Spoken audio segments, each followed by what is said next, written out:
Finding life in the face of death. Contrary to its title, no, it's not some strange story about cannibalism. I Want to Eat Your Pancreas is a beautiful and moving exploration of what it means to truly live, told through the perspective of an emotionally distant boy whose life is changed by a terminally ill girl. While director Shinichiro Ushijima's film adaptation of Yoru Sumino's web novel could have been a bit more subtle in its delivery, the strength of its heartwarming central relationship and the satisfying way in which it all concludes makes for a powerful coming-of-age story that celebrates life in the face of death. Sakura, a teenage girl suffering from a pancreatic disease, befriends a boy from her school after he discovers she's ill, which she has kept secret from her close friends. The boy, whose name is purposefully kept a mystery for the majority of the film, is withdrawn at school, avoiding relationships with anyone outside his family. While its sick girl helps emotionally distant boy see the beauty in life, premise isn't the most original concept. See Your Lie in April. I Want to Eat Your Pancreas makes excellent use of it as a springboard for significant character growth.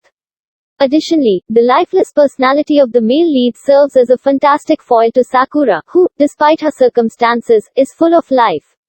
Sakura's overly upbeat attitude is at times obnoxious and comes dangerously close to feeling cartoonish, but it successfully captures how an extroverted person like Sakura might cope in the face of their own mortality. Since the story is primarily framed from the boy's perspective, the exaggerated portrayal of her personality also works to convey how someone on the opposite side of the social spectrum might perceive her overbearing friendliness. That said, I Want to Eat Your Pancreas is a bit heavy-handed in its delivery. The dialogue is sometimes too on the nose for its own good, causing some of the key emotional beats to feel forced. The performances in the English dub are quite strong, but I can't help but wonder if some of the subtlety I was looking for got lost in translation.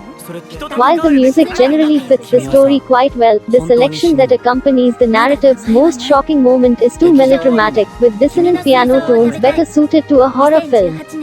The absence of subtlety isn't so egregious that it robs the story of its satisfying conclusion, though.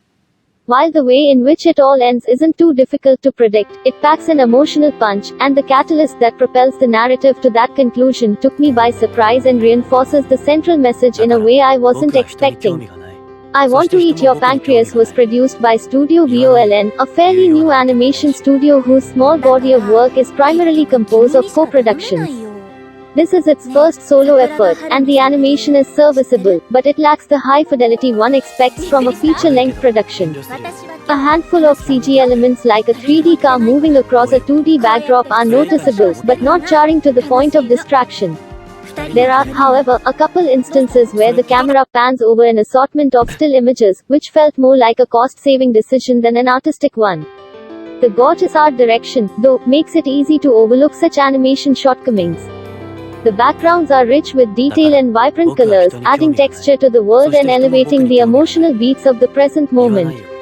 Bright pink cherry blossoms and shimmering blue streams visually echo the life still radiating within Sakura, while a softer, more subdued color palette during a conversation at the beach beautifully reinforces the sequence's contemplative tone.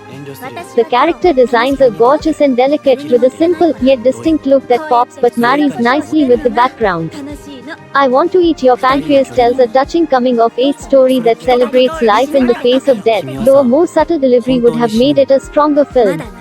Its stellar art direction makes up for shortcomings in the animation department, with beautiful backgrounds rich with detail and a vibrant color palette that pops off the screen. Its premise isn't especially novel, but the strength of its core relationship and the satisfying way it concludes makes for a memorable story with a powerful message.